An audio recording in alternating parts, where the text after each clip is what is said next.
To start, can you briefly explain House Bill 306, what it does, and what prompted you to introduce it? Yeah, so House Bill 306 adjusts our statute on criminal trespass in Kentucky.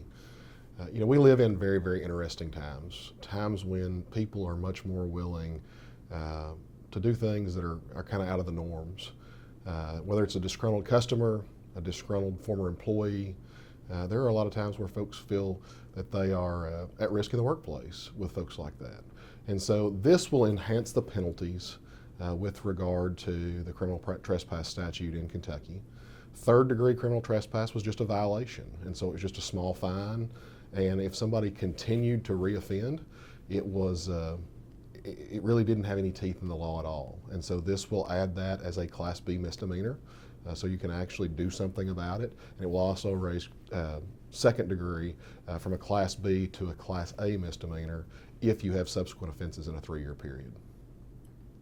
From a business perspective, how does this bill create a safer, more predictable environment for employers to operate and invest? I think people will know that if they go in and try to do something like this, if they go in and try to threaten a worker in the workplace or an employer, there are now teeth in the law, and the police can come after you. You can be prosecuted, and it's a meaningful violation if you subsequently offend on this.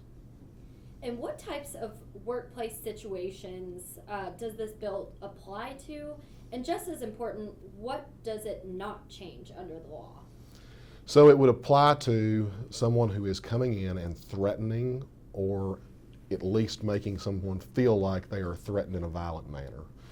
I think many workplaces have seen situations like this over the years, and it says the employer or an authorized employee of that employer can verbally or in writing or have a contractor, an attorney, file a cease and desist letter with that person and make that a reasonable knowledge that they are no longer allowed on that property.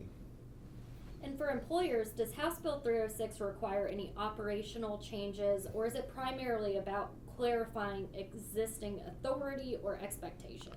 I think it just clarifies what the existing authority of an employer is on their property, but again also gives some more teeth in the law enforcement side so the law enforcement can actually do something with these folks who are violating. And as the General Assembly considers House Bill 306, what's the most important thing you want Kentuckians, especially the business community, to understand about this legislation?